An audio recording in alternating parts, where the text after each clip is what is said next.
এক দরিদ্র কৃষক রামু ছিলেন। ছোট্ট একটি গ্রামে তার ছিল বসবাস। সেখানে কৃষিকাজই ছিল তার প্রধান পেশা।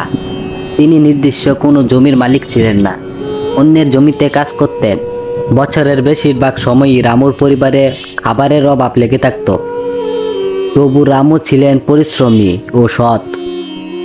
প্রতিদিন ভোরবেলায় উঠে মাঠে কাজ করতেন এবং যে সামান্য ফসল পেতেন তা দিয়ে সংসার চালাতেন। এক বছর শুকনো মৌসুমে ফসল নষ্ট হয়ে যায়।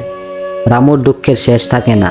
পরিবারের মুখে খাবার তুলে দেওয়ার চিন্তায় তিনি দিনরাত পরিশ্রম করতেন।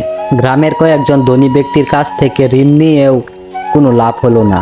তবে তিনি আশা হারাননি। নিজের হাতে একটি ছোট্ট সবজি বাগান শুরু করলেন। কঠোর পরিশ্রম ও ধৈর্যের ফলে বাগানটি ভালো ফসল দিতে শুরু করে। আস্তে আস্তে রামুর সংসারে তুচ্ছলতা আসে। তিনি বুঝতে পারেন ধৈর্য এবং পরিশ্রম কখনো বিফলে যায় না। জীবনে প্রতিকূলতাকে জয় করে রামু তার পরিবারের মুখে হাসি ফিরিয়ে আনেন।